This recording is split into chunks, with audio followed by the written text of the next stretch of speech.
I was working with a client who was going through a bit of a decluttering journey. She was trying to sort through, what was really serving her in her life and her home and what it was maybe time to let go of.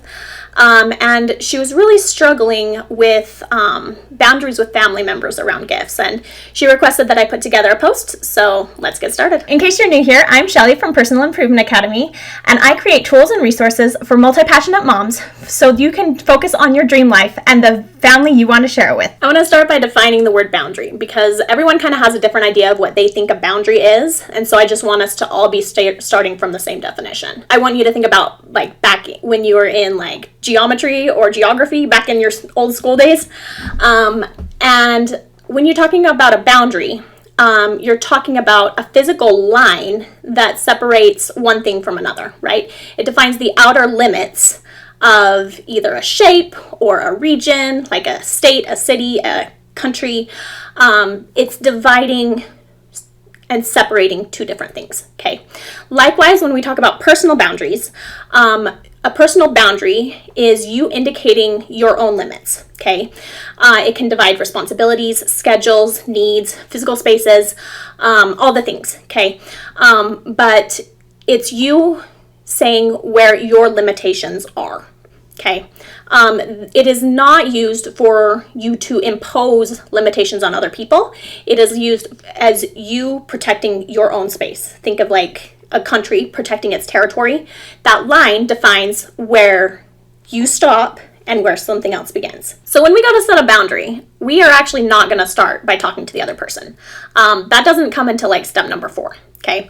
We're going to start with kind of working through it with ourselves. We need to really distinguish and decide, okay, here are my limitations. These are my needs. This is what I can handle and this is what I can't, okay? We need to get really honest with ourselves, okay? And this can be kind of hard. Particularly women tend to people please, and that comes from not recognizing that your needs are valid and they are just as important as anyone else's needs, and that it's okay to not burn yourself out to meet the demands of other people. It's okay to say no. And so first we're gonna figure out where our bounds are, okay? We're gonna define, okay, these are my limitations, these are my needs, and that's step 1, okay? After we have defined what our needs are and what our limitations are, it's good to get on the same page with your partner about your household needs and your household boundaries after you've set your own. That way it's kind of a united front and you're not gonna have things getting undermined because you're not on the same page, okay? And then you've got to practice that conversation. It's going to be a hard conversation, and you want to make sure that you're coming at it from a place of love, from a place of groundedness, from a place of calm. The last thing you want to do is have elevated emotions running the show, because that's going to end up with hurt feelings pretty much every time. So you need to be coming from a place of calm, a place of grounding, and practice. Figure out the best way to articulate the problem and to articulate what your needs and your boundaries are, and your limitations. So don't go in this blind. You can practice the hard conversation, and then that takes us to step number 4, where we actually communicate with the other person, okay? You're going to want to take a deep breath and set clear expectations with your extended family. And it's okay to pause if things get heated and to kind of compose yourself so that you don't say something that is going to make the situation worse. You want to be firm and clear, but you also want to be kind, right?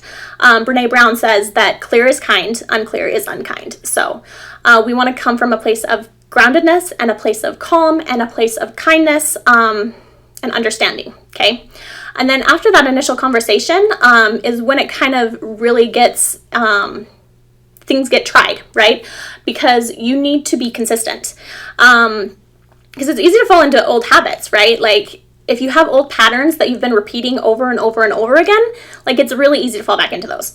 But if you you can't expect someone else to hold your boundaries if you aren't consistent with them yourself. Okay, so keep your promises to yourself. Don't say yes to things that you know that you can't handle and you can't take on right now. Every time you interact with another person, you're training them on how to treat you. So make sure that that's in line with how you want to be treated. Be intentional about that. Follow through. As we move into the application of gifts, I want to reiterate that your boundaries are on your side and you don't get to push those onto another person. Just like a country can enforce what can and cannot come within its space, you can control what comes within your space, but you cannot enforce that on someone else. So if you have good communication and have a supportive relationship with your giver, a lot of these suggestions are going to be really helpful to you.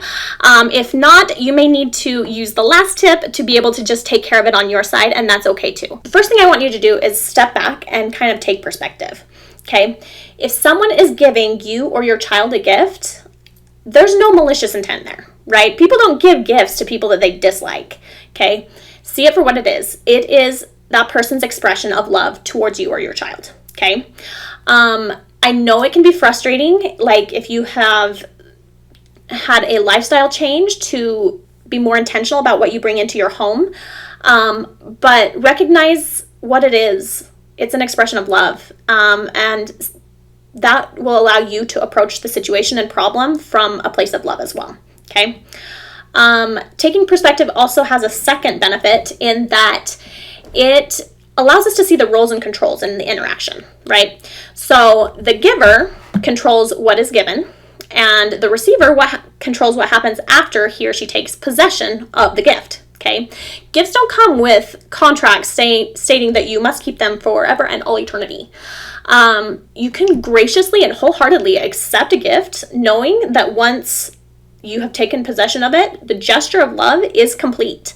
At that point, the gift may have served its purpose, right? If you have no further need for it, it's okay to let it go. Once it's yours, the giver has no right to dictate how that gift is used.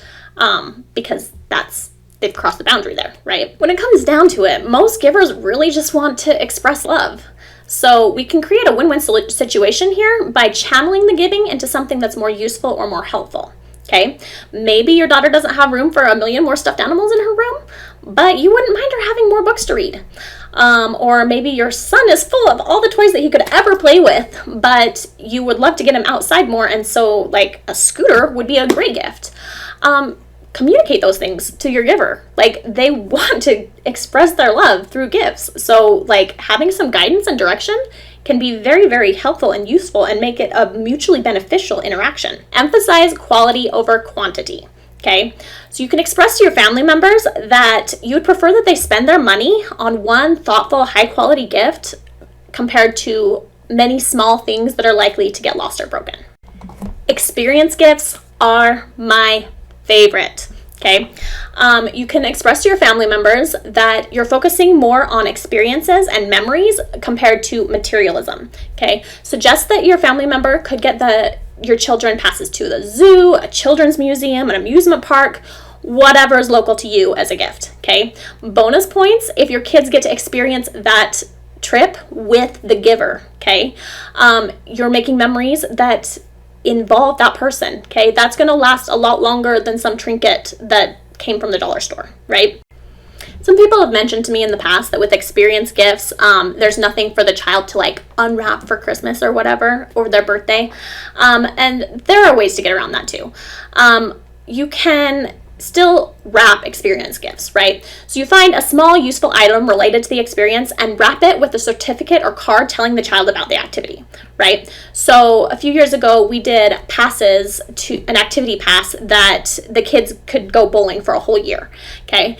And with that, the kids got bowling shoes that they got to unwrap for Christmas, okay? Like, it doesn't have to be all or nothing. Like, they can still unwrap something for an experience gift. Consumable gifts are great because your kids get to enjoy them, and when they're done, they disappear, which can be great for clutter. So some example of some consumable gifts are snacks or treats, craft kits, art supplies, paint by stickers, lip balm, bubble bath, nail polish, science or experiment kits, a baking set, a movie night kit. Like, you can get creative with this too.